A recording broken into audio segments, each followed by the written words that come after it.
we don't lower the value of our work by lowering the price of what we agreed to do. We're not gonna compromise on what our work is worth. It's another Wednesday and another episode of the Skid Steer Nation podcast. As always, I am your host, Ryan Deemer, and we've got an interesting guest today. I can't wait to get you guys introduced to him and hear his story. He's doing over $500,000 in business part-time. So if you're intrigued to learn out how he's doing that, stick around. We're going to dig deep into that. Before we introduce Shane, I do want to remind all of you that this podcast is sponsored, actually owned by Skid Steer Nation. Skid Steer Nation is an online store for high-quality, American-made skid steer attachments. We find amazing family-owned manufacturing companies that make really bulletproof, high-quality attachments. We vet them, we interview them, we make sure that the quality and the standards is up to our par, so that when you're working in the field, you don't have to worry about breakdowns, because time is money, guys. So get the right equipment to do the job right. Head over to skidsteernation.com to find your next skid steer attachment. Shane from Brunswick, Georgia, man, welcome to the show. Appreciate it.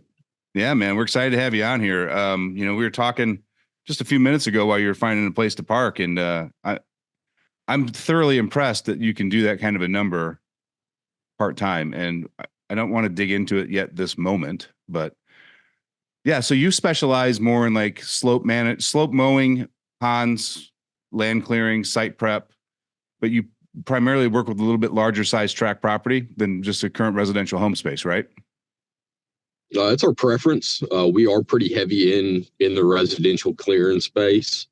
And right now I've actually got, we were talking about my 210, my 20-ton excavator. I've got it in a backyard on like a quarter-acre lot in town. We got some really old neighborhoods in the Brunswick area, and it had like some 24, 28-inch trees in the backyard that he wanted grubbed. He didn't want them ground. So that's what we're doing. We're digging big stumps in a backyard. So we do, preferably, we'd go after 5 to 25 acre lots. There's been a lot of expansion out in the rural areas, especially south of us. And some of them are old, neighborhoods that they tried to build out, in 06, 07, that just never really took. And so there's been a little bit of a resurgence in that, people moving out of cities and trying to get onto some acreage. We really try to appeal to kind of the homestead crowd. And so, we'll go in, maybe mulch the whole place out, get it opened up, say, hey, where do you want to put the house? What trees do you want to keep? So if we go in and underbrush it, it kind of opens up that blank canvas. They can really start to understand what they bought. So, hey, what do you think about putting a pond over here? And maybe that'll get us some fill dirt to do your house pad, shop pad, driveway. So we try to phase it out with them when we are doing those bigger acreage lots like you talked about. But the last probably 3 jobs we've been on have been, just standard residential lots. So yeah. I don't know about you, but I feel like I'm seeing that trend across the country where, sorry, the puppy's getting excited. The mailman must be here. I feel like we're seeing that trend where, like, my generation, people in their 40s are ready to just like get 5-10 miles outside of town. And they're buying this property and they're wanting to build their retirement home. And if they're anything like me, which I think a lot of customers are, and I want to get your opinion on this, they're willing to pay to have it done right the first time because they don't want to mess with it the second time. Yep. Do you agree with that? Absolutely. Oh, yeah. Yep. There's definitely, penny pinchers out there. But yeah, we've got people coming in from California, from New York, people coming up from Florida. And yeah, they're ready to do it right the first time and just get settled. We're seeing quite a bit of that. Yeah, I just remember like the maturation process of me growing up, like in my 20s when I bought my first business, I didn't want to pay anybody to do any work around the building. I was like, I'll just do it myself. I've got the skills. I don't want to pay for it. And then in my 30s, I wanted to pay for it, but I wanted to pay as little as possible. Like I want the best deal, right? Mm-hmm. And now in my 40s, I'm like, I want it done right. And like, I know there's a cost and a value to having it done right. And, the $10 painter looks like the $10 painter. Mm-hmm. Yeah, that's right. So yeah, the $80 an hour skid steer guy looks like the $80 an hour skid steer guy. You can tell when he's done, and when we show up to clean up after him, right? Yeah. Yeah. And it's just, do you have a lot of those guys running around your area? I know Georgia kind of just got saturated the last 3-4 years with land clearing companies. Oh, it's heavy. Yeah, Yeah. it's they're thick, and that's what kept me away from a skid steer for the longest time. So like we talked about earlier, I've got a full-time job, and I've actually transitioned full-time jobs since I started the business. So I looked at the skid steers, looked at skid steer mulching. It was really a popular thing to get into, but it's a production, it's a production business. If you're not putting down acres, if you're not, doing a lot of volume of work, the money's not there because the hourly rate guys are they're scooping all the work up. And I like to go to bat for those guys a little bit because a lot of them are bringing smaller equipment, and that's the rate that they can justify, and it actually is reasonable. You're kind of getting the product that you paid for when you're paying those guys 80 or 100, 120 bucks an hour to bring a smaller skid steer out and mulch. So that kept me away from a skid steer for the longest time. And I wanted to kind of find a niche. So I bought a mini excavator with a brush cutter.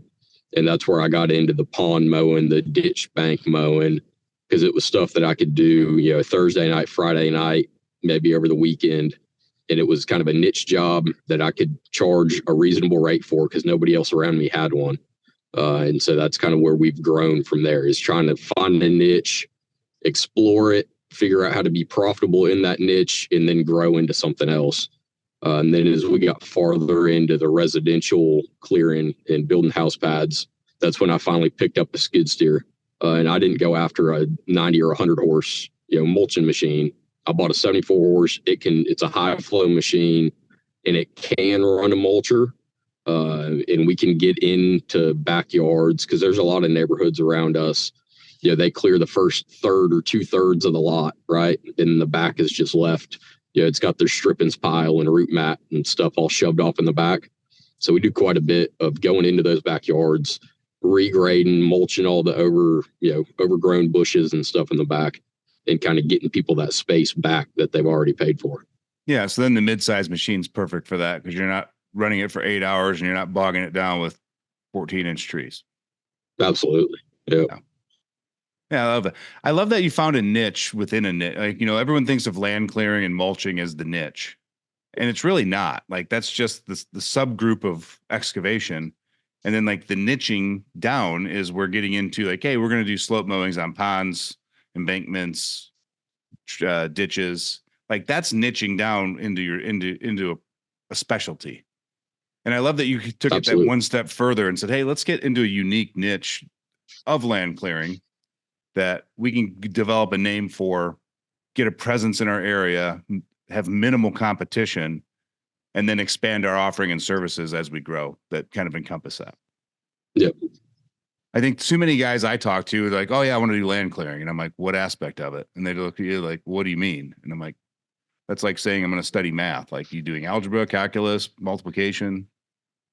There's a lot to it.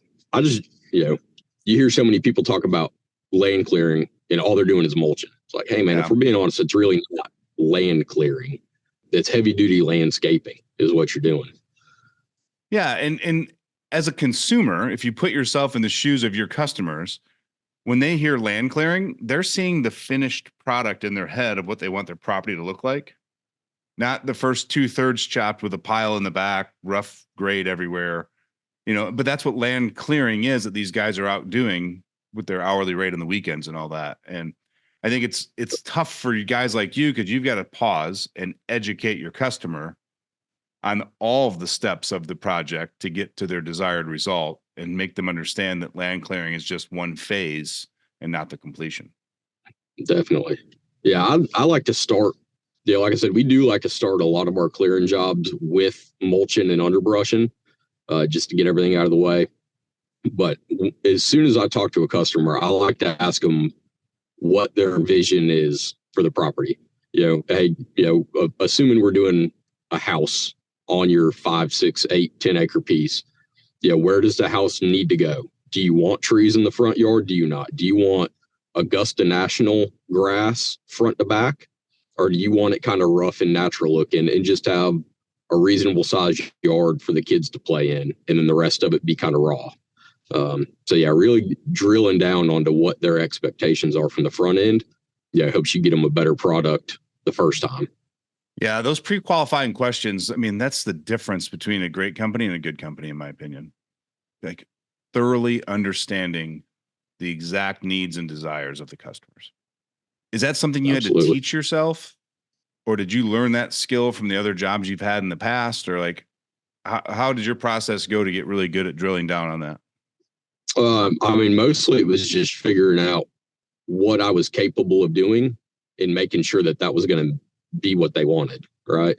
And then having a few jobs where, we get done and they're like, well, no, I wanted it smooth and level all the way up to the road. It's like, all right, well, I can do that, but that's not really what I was getting from you the first time. So yeah, I mean, it's a learned behavior, right? And a lot of it is just being able to ask the customer the right questions or phrase it to them the right way. Like you said, educating the customer on what product it is that they actually want at the end of the day.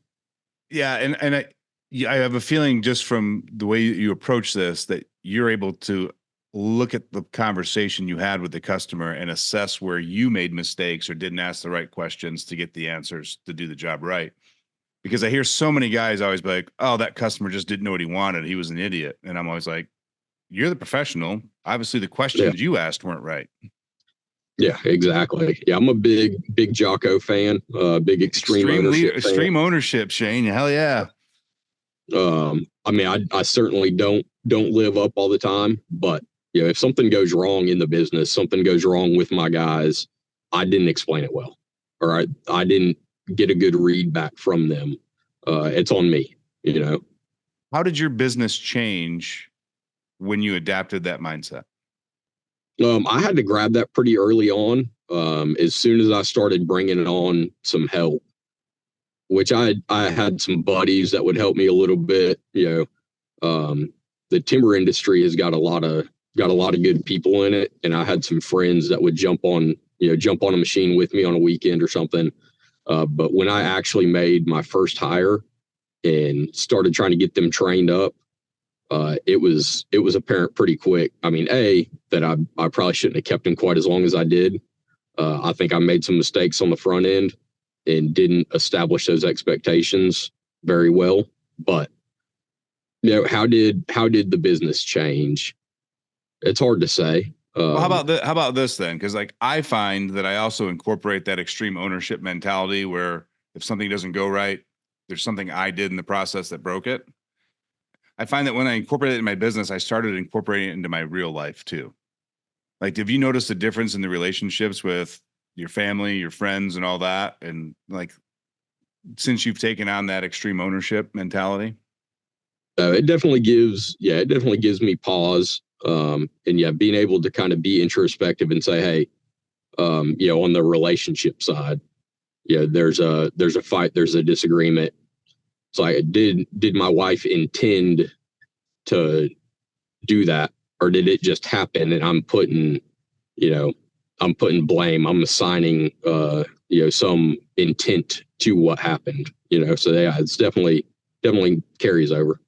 Yeah, that's the biggest thing I noticed. Like, it definitely improved the communication with our team and our company, and it helped me get crystal clear on like who needs that extra level of instructions and who didn't. But I also noticed like dealing with, my partner or the nieces and nephews or my friends that I looked at it like, hey, everyone's dealing with the best operating system that they have in their mind. And nobody's got the intent to do wrong or harmful things. Mm-hmm. Yeah. And it's like my stress level in certain situations is substantially lower than it was 2-3 years ago, because it's like, they didn't mean to do it. Like, it's not their fault. What did I not say to her to make her understand that I wasn't letting the dog out at 8:00 at night? I mean, as an example, yeah. So I'm a big fan of like mindset, because it not only helps you with your business, but I find that it helps you mentally with your personal life too. Oh, absolutely. Yeah. I try to have those conversations with the guys. They'll get upset because something's not going well. And I had a situation a couple months ago. We were on a job that we were really kind of learning as we went, doing some new stuff, doing some drain work, big reinforced concrete pipes, setting manholes, and really learning a lot. It was stressful for the guys, and there was a lot of backstabbing, and it's tough with the full-time job because I really can't be there during the day. Very rarely, unless I have a logging crew that's working right there close to them and I can kind of pop in, pop out. And we moved all of our crews kind of up country because we were having some rain events, and that obviously was complicating the storm drain work too, right? We're fighting groundwater that we were like, water table 3 foot below grade, and we're setting 8 foot tall boxes. So it was a learning curve, figuring out how to dewater all that stuff.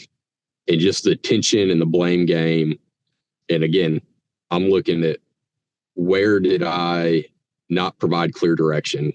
Because the tension always starts when something goes wrong, right? Right. And they're trying to figure out why it went wrong, who didn't do the math right, whatever it may be.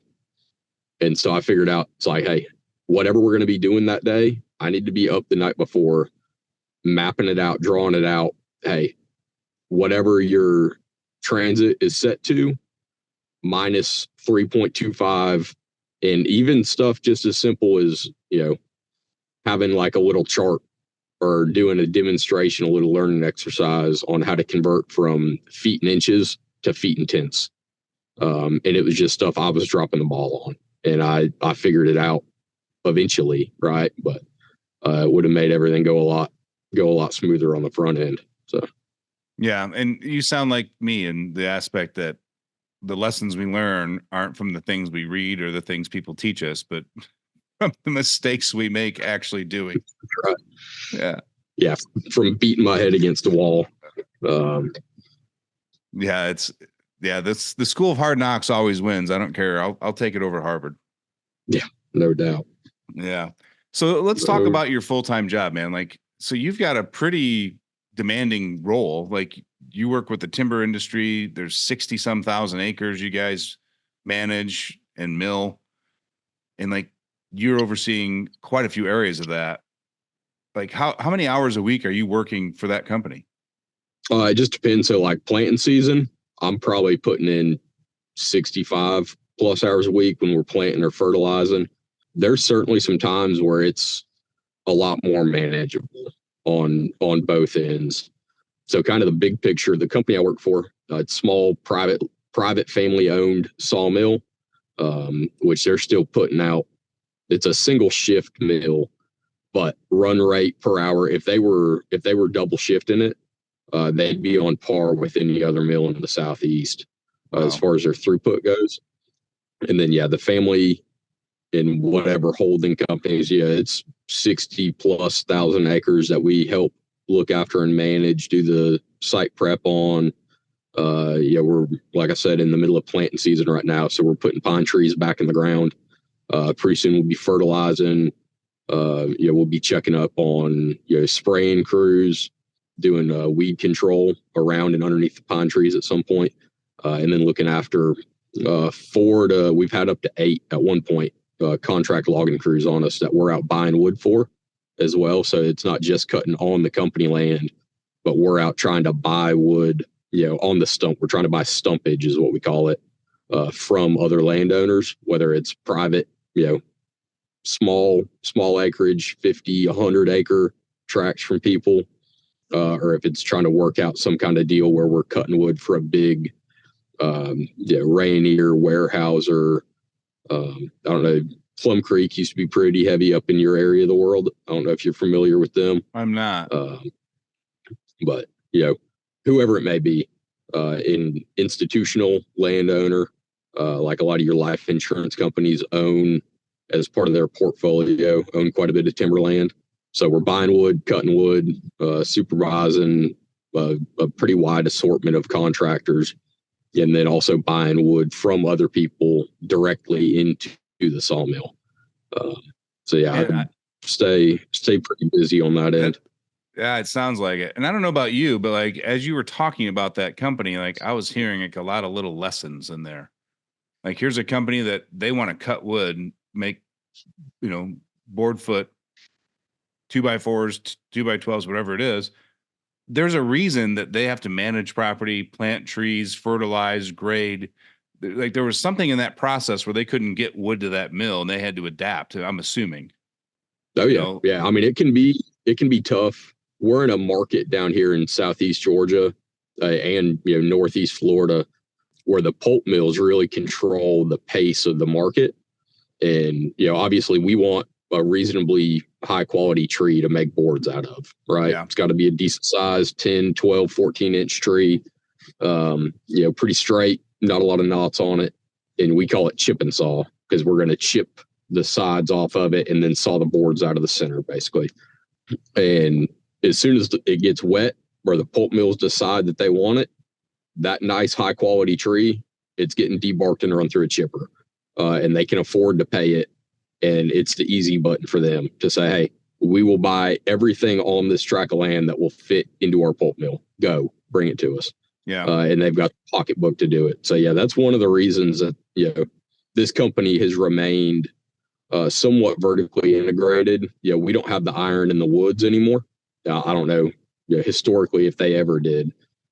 Georgia Pacific, the timber company, kind of back in the day, they actually had, from stump to finished product, they were completely vertically integrated. They had company logging crews, company road maintenance crews, all the silvicultural, which is just kind of the inputs of growing the tree, right? The site prep, the planting, any fertilizing you might do, herbaceous weed control, any of that stuff. Some of those companies back in the day were top to bottom integrated all the way through. And, going back to what you said, they had to control that supply going into their production facilities. So, yeah, because I'm going to get the owners of the company you work for, like if they wouldn't have adapted to find a way to either lease property or partner with companies or buy their own property because of the pulp mills, they'd probably be out of business and they could blame it on the pulp mills stealing all the wood. There's nothing for us to mill, or they can adapt and say, all right, we'll go find and manage our own fleet of trees that we can mill for a profit. That's right. Yep. And then that's the lesson in all business, right? Oh yeah. Yep. I mean, like if you're doing land clearing and you're like, oh, there's a million competitors out here doing the same thing I am. How do you differentiate? How do you offer a better product, a different solution? Control your own destiny. So what a great lesson. So you're working 60, 70 hours a week, certain times of the year, peak season. Like right now, you just told me that you actually are doing quality control on planting. And I thought you were joking with me, but you were dead serious when you said you have to make sure the green side of the tree is pointed north. Yeah. Yep.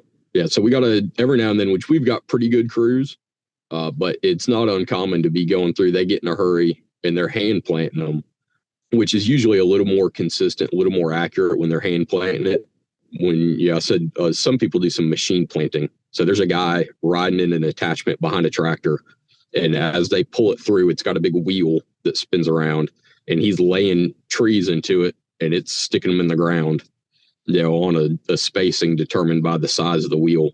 Mm-hmm. And it's not uncommon, especially in the machine planting, to walk down and somebody got confused and the green side of the tree is sticking down in the dirt and the roots are sticking up in the air. It does happen, but it's mostly the spacing that we look at. And as a sawmill, we tend to spread our trees out a little farther, give them a little more room to grow over time. Some of your bigger institutional landowners, they're packing them in, and especially with our proximity to the pulp mills, they stack them deep and they cut them young and they start over again. Because that tree is never putting on mass like it is in the first 7 or 8 years of its life. Yeah. But I mean, I just look at this going, man, your job's obviously pretty demanding and hands-on. And yet you still manage to own a business, oversee a crew, and rake in over $500,000 in top line revenue for your own business on top of that. Is that good? It's been a challenge. It's been a challenging year, and we've had some good projects that we stayed on for a long time. What do you think the keys to your success were? It's got to be hiring and training. And I've you know, I've gone through some guys, come back to some guys, but yeah, bringing in help and people that you can trust, and then people that you can partner with, which is kind of my preferred method. We got introduced through my friend David Mann's Tractor and Fence in Waverly, Georgia. I just interviewed David a few weeks ago. Awesome. Yeah, David's a great guy. We talk probably every day, which I've been a little heavier on the land clearing side. He kind of got into the mulching as kind of an upsell on his fencing. Yeah. And he's doing some land clearing, you know, getting into some other niche work. And we try to coordinate, hey, this is the piece of equipment I'm looking at. Okay, well, I was looking at this, but maybe I'll go look at a dozer instead. And so we try not to step on each other's toes. We try to work together wherever we can. And so I've got another guy. So I started all this stuff up in Glenville, about 2 hours away from where I live now. And then I moved down when I started working for this timber company and kind of got reestablished. I met some builders. It's actually, you know, my best friend, the guy he bought his house from, got in with him because he's a builder. And he kind of got me started in the Brunswick market, and just been trying to, you know, get a foothold in it. So with your hiring, have you noticed that you ask better interview questions, or that you notice things about people differently than you did at the beginning? I noticed things earlier on. I don't know that necessarily in the interview phase that I'm really weeding a lot of people out. Okay. I don't do a lot of hiring. I try to run pretty lean. And I've got a couple guys that they kind of come and go. One of them's a boiler maker. So if there's a shutdown, he's gone. He's going to Maine or Vermont or wherever, in welding and pipe fitting, you know, whatever he does when he's on the road. And then I pretty consistently have some young guys, 20, 22, 23. And I don't know.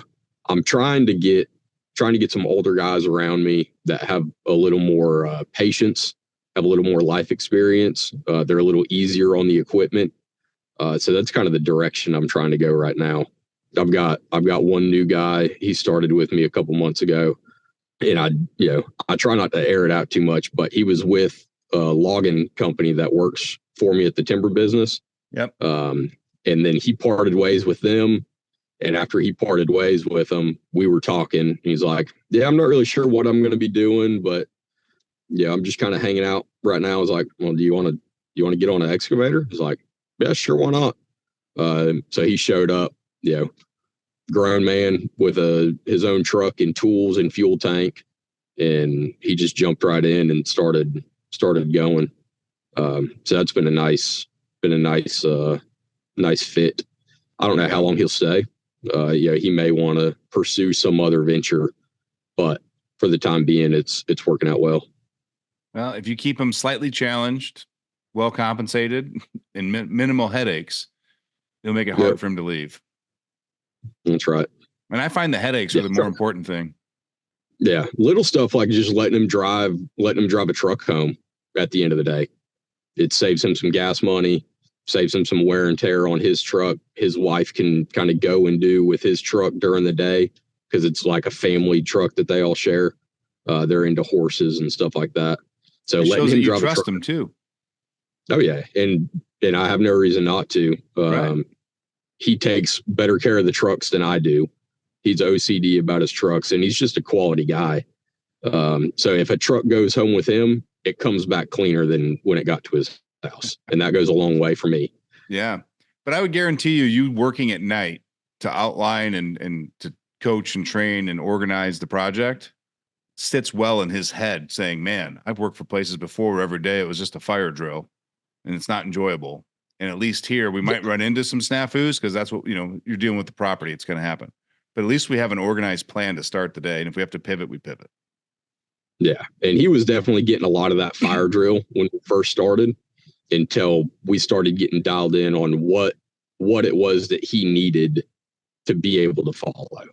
Yeah, I kind of threw him to the wolves, honestly, from the get-go on that one. He kind of jumped into it. And when I hired him, I was really expecting that he was gonna, because of his previous experience, kind of take over and lead.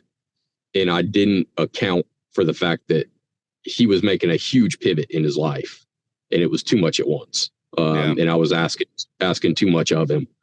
So when we kind of backed it off a little bit and redirected on the structure, it has definitely helped. And we're still a fire drill right now, especially this time of year. The work is just kind of, hey, end of January, beginning of February, we want to. And so right now we're just kind of doing whatever. We're picking up little 1 or 2 day residential jobs, waiting on the next, bigger clearing job to get started right now. So we're kind of piddling around my place. Bought a couple acres outside of town like everybody else. And so we're kind of cleaning that up and hopefully building a shop out there at some point. Whenever the cash flow is looking right for it. Nice. How much of the the slope mulching and mowing are you doing in comparison to the rest of the projects now? That niche work is pretty minimal. Okay. And I knew that from the front end, and it was fine. I had my cost, especially when it was just me. I had my cost dialed in. I knew what I wanted to make, needed to make. I had a good W-2 check coming in, and I wanted to have the equipment and be building some equity in it and building the business up. I invested a lot on the front end in the business just to kind of get it all off the ground. But the slope mowing, slope mulching is pretty minimal at this point. We've got a few recurring jobs that we do maintenance on 2 or 3 times a year. And other than that, we just kind of use it in special situations on the clearing jobs. Like, hey, we've got a wet drain running through, but it's kind of one off. Mostly that 60G keeps a bucket or a ripper strapped to it most of the time. And then, the mulching head and the brush cutter. We'll bring one along if we think we might need it. But for the most part, that's we're not doing a lot of that slope mowing anymore. Right. So what's the core of your business? I know we talk about land clearing and all that, but I mean, you're doing more than just mulching. You're wanting to do the site development, the pond development, start to finish. Is there enough of that in your area to make that your core service, or do you still have to do a variety of other tasks on a daily basis? There's enough right now to be doing the residential lots, building house pads. There's plenty of that going on right now. Sorry about that. We got calls beeping in behind you. Not a worry. But I can tell your screen flashes black every time you're getting a call, so I can tell you're busy today. Every day. My phone starts ringing about 6:30 most days. It usually tapers off by 6 or so. There might be a few stragglers coming in after that, but we stay pretty busy. Especially, like I said, I keep coming back to the tree planting season, but it's a lot of hands-on, making sure all the boxes of seedlings are where they need to be for the crew to come plant them and stuff like that. Because we're spread out pretty far away from where we concentrate all the seedlings at, where we store them at. Yeah. So, I mean, you work full time. Your business is another example of, like, I call them the COVID business babies. We were all bored in 2020, figuring out what we could do with our time, because drinking and eating pizza only goes so far. You started a business in 2020, then you move and relocate, and you almost got to start over with like a presence. Like, how do you? I know you said you talked to a few contractors, but like, what's the core way that you find work or stay busy for your company? It's primarily word of mouth. And I've got 2 or 3 main builders that we work for. And then I've got pretty good relationships, like I said, with David. And I was coming around earlier to another sub that runs very heavy with us. Met him through that same builder. That's where I was going with it. And that's what I really prefer doing, is building up subs, building up other businesses that we can partner with and work with. I mean, it reduces my risk, right? I'm not out buying equipment and having people on payroll that I have to worry about keeping busy. And it just opens up doors because we know more people, we have more connections. So between, Kyler, which is the other sub that works with us a lot, David, and then a few other guys in the area, we kind of push work towards each other if it's, better suited for somebody's machine or better suited for somebody's geography or their schedule or whatever it may be. we kind of push work towards each other. Kyler and I book a lot of work together. We'll go look at it and we'll bid it under one company or the other, and then sub the other guy in with us, essentially, or we'll split a job. We do quite a bit of that. We'll book a job, we'll pull our overhead out, and then split it. So I'm hearing more and more from guys about this networking with other contractors and partnering and working together and collaborating instead of fighting for customers and then fighting against your competitors. And it seems that everyone has a little bit less stress and they're all very happy with the compensation and the amount of work that they receive back and forth. And it just, I feel like networking within the industry is kind of reviving back into a need for business owners. No, you have to. Now, granted, I've gotten some bad jobs from other guys. I've gotten stuff pushed off on me that they didn't want, but I always, kind of pride myself on finding creative solutions.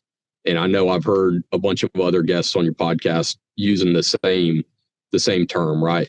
Creative solutions. But I mean, it's true. If you can figure out a solution to somebody's problem, you can get compensated for it, right? Or if you can find a creative way to get the job done, like on these, bigger acreage residential lots, 5, 6, 7 acres, we do a lot of rolling off that root mat and the strippings and windrowing that topsoil somewhere on the property because we've got room to do it. And then during the building process, it can all be sitting there kind of composting down.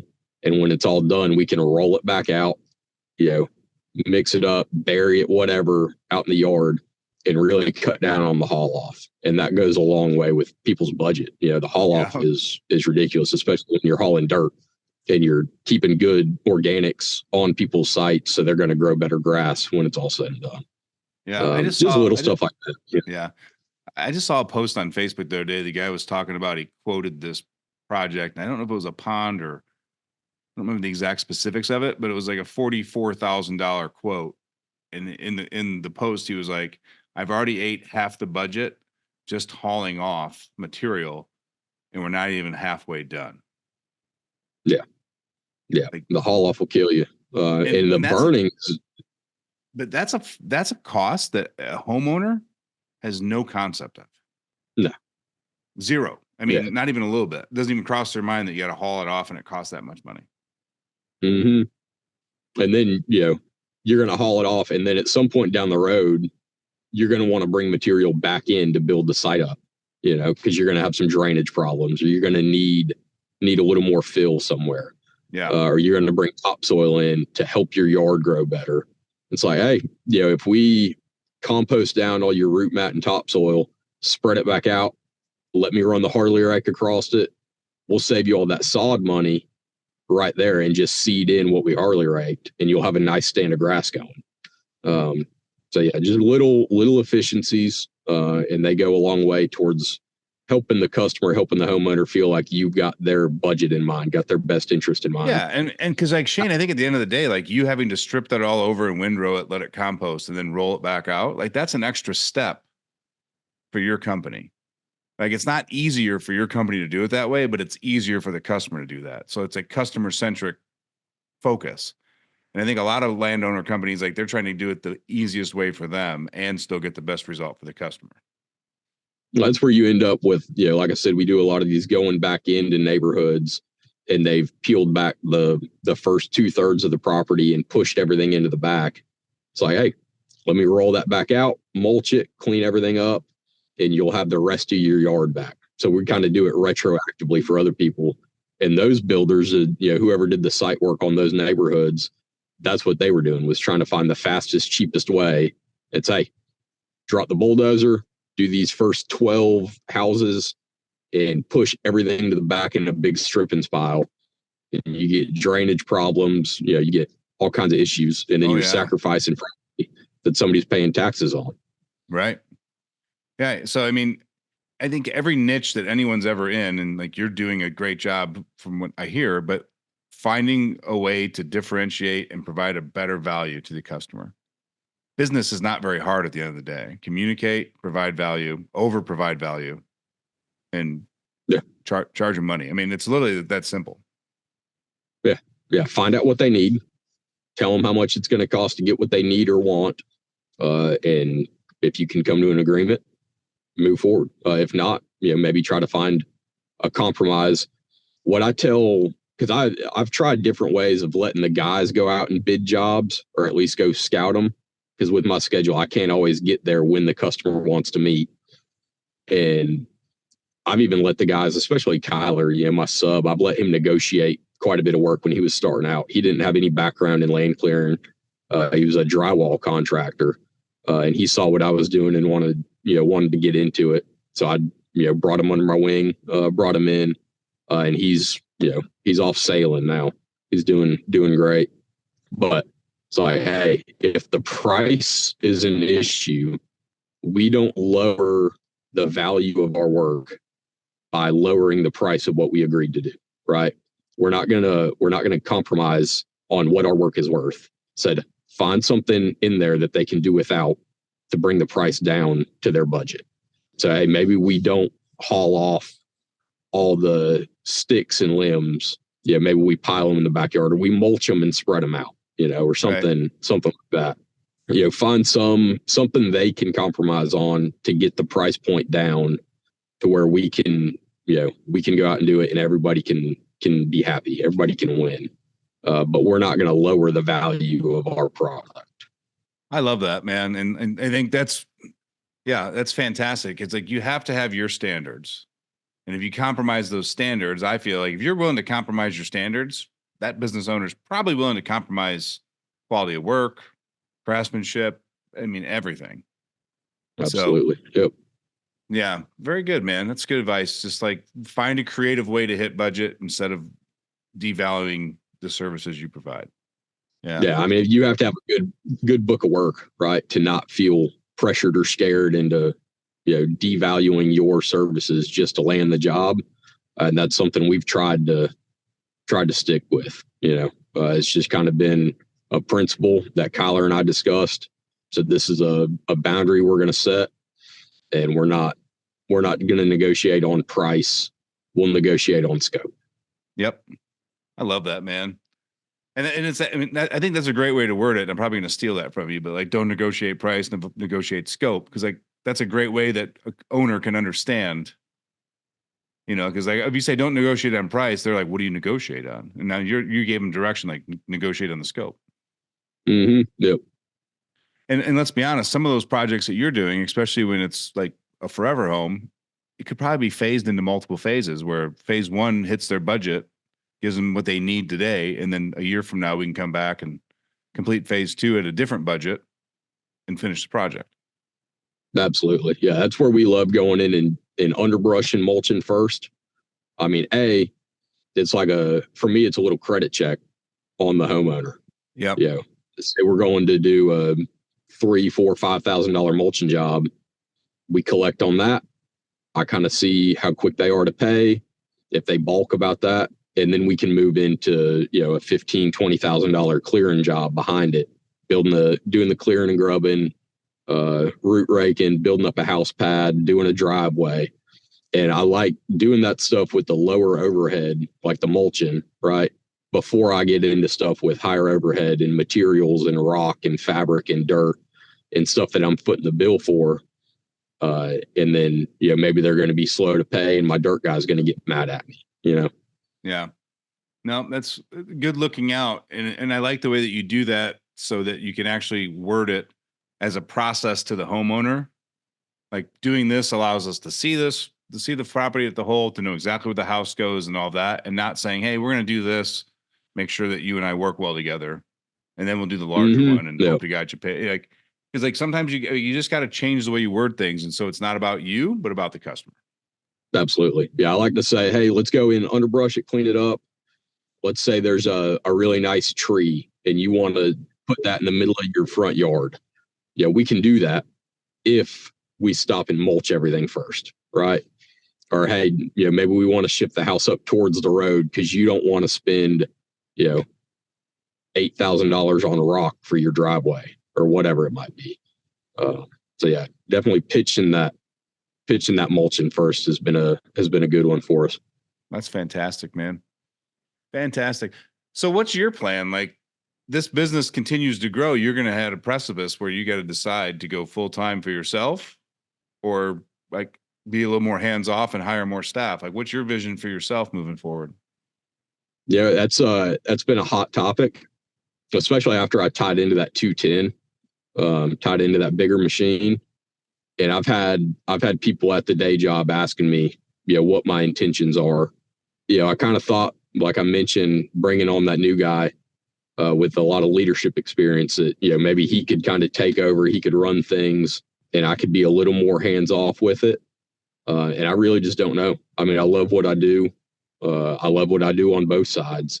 Right now, I've got a little vacation saved up that I have not been using, so I'm taking basically a series of Wednesdays off, the last couple Wednesdays and pretty much through the end of the year, trying to stay caught up on both ends and kind of get the business stabilized again. We got pretty strung out coming off a commercial job down south of us, right about the Florida border, and we stayed down there for months. So some of our little residential stuff was falling behind. Some of it got wet. We just had a pretty big rain event over the weekend, and we've had those pretty bad intervals. There's David Mann calling me right now. So all that being said, I don't know where I'm going with it. But like, you don't have like a number that says, hey, once we hit 700,000, I'm quitting and we're doing this full time. Like, you just want to let it naturally occur and just see how you feel and go from there. Yep. Yeah. I'm just kind of feeling it out right now. I certainly don't want to leave these guys hanging at my day job. They've been very good to me, taking great care of me. I'm driving their truck right now. And so it's been good. Yeah. Obviously there's some timidity right about the market. I don't really see it where we're at right now. The book of work that we have right now, we're in a pretty strong spot, but that's always a concern about going in whole hog here. Yeah. And I'll be honest with you, if like my 2 cents on this topic is areas like where you're at down in Georgia, you're not going to see it for the work you do, because when the market, if it does correct more, you're going to see more people leaving suburban settings and getting a little more rural in states that are a little bit better with taxes and cost of living. So like, if you lived around San Diego and Los Angeles, totally agree with you. But down in Brunswick, Georgia, I just don't think you're going to see it. Yeah, that's kind of where I'm at. Yeah, I don't see it really slowing. I've got builders right now that I work with that are doing spec homes, and they're looking at, hey, if this one goes well, there's 10 more lots in this neighborhood. I'm going to try to scoop them up. Right. So, yeah, I don't know, Ryan, which direction I'm wanting to go here. Yeah, I think all the time about who could I hire to run this the way I want to run it, and I don't think that person exists for what I would have to pay them. Just to throw it in the ring, so you're aware of this, but like, I have two guys here locally in my hometown that I have very good relationships with, and I introduced the two of them together, and they did exactly what you and Tyler are doing. They would bid some jobs together. They'd sub each other's companies out. Last winter, they actually just merged their two companies into one, and now they're co-owners of one company, and they're using this, like, one's got more strengths in the office and in project management, and the other one's more strengths with employees and job site management. So they're playing off each other's strengths based on this and that. Like, not recommending you do it, but I just think it's worth putting the hat in the ring to think about it. But like, is there an opportunity for you and Tyler to like work together where you're more management, hands off in the field? Just something to think about. I've seen guys have a lot of success with it. Yeah, that's definitely something to consider. I've thought about forming, everybody keeping their own companies, right? And then forming a JV between a few of us. Like a co-op? Forming a co-op, whatever you want to, but forming another entity that, would have a little more bonding power. It'd have some more, assets, and everybody kind of keeping their own stuff back to the side, right? Say, this is mine, this is what I brought, and this is what we're going to try to build together. Basically, so turn your individual companies into rental companies. Exactly. Yep. Exactly. Yep. Yeah. I mean, I again, creative solutions. definitely. Yeah. Like the ability for you guys to do larger commercial projects or even government work gets a lot easier with the equipment and manpower of 3 companies than it does trying to do it on your own. Yeah. And I don't know how that would play, because I was looking in the same direction you are about our companies just turn into rental companies, but how that would play with the bonding power, of taking on the bigger jobs. If the company, the JV, whatever it is, didn't actually own the equipment. But that's a direction I've been looking. Quitting the day job and doing it full time is a direction I've been looking, having conversations with the family about, conversations with some mentors in the business about, and I'm leaning that way. But I want to make sure I, have everything squared up where I'm coming from, and I really am pushing that direction right now. But yeah, just trying to play it out, not push it. And I don't think that would be an issue with whether the LLC or corporation owns the equipment. I mean, people separate assets into LLCs and corporations every day for safety, security, lawsuits, insurance. I mean, as long as they're wholly owned by the owners of the company, I don't think you'll have a problem. Yeah. I mean, we had multiple corporations when we owned bars and restaurants. We had one corporation that owned the real estate, one corporation that owned all of the fixings in the building, chairs, tables, lights, stereo equipment. And then you had the operating LLC. Then we had the operating S Corp. Because if the operating S Corp got sued for over serving somebody and they killed somebody on the highway, there was no assets for the insurance company to go after because that operating company owned nothing. Right. Yep. So it's just legality, and you have an umbrella policy that covers all the LLCs. There's always a way, always a way. So awesome, man. Well, your phone has been ringing nonstop. I feel like I've taken up an hour of your time, and I need to let you get back to work. But I can't thank you enough, Shane, for coming on the show, sharing your story. I mean, you've obviously got time management and some hustle. Like, I couldn't imagine managing 60 hours a day job and a $500,000 company. Like, time management. Yeah, time management. It's definitely it's a struggle for me all the time. I've tried different systems. I've tried, using Google Calendar to keep the guys lined out. I've tried different organizers and notebooks and calendars. And at the end of the day, it's communicating with the guys and letting them set the schedule. So getting them tuned in on what the jobs are, and what the jobs entail, and trying to let them run that end and not tell them where to be every day and what time to be there. So it's a lot of trust with them and turning that stuff over. I haven't talked to my guys. I talked to one of them at like 6:15 this morning, 6:30 this morning. And that's it. I've been dealing with tree planters and loggers, and I'm late to go cruise a tract of timber I got a bid on Thursday morning. So we're trying to do a little bit of everything and still not give my family the short end of the stick. That's the hard part right there.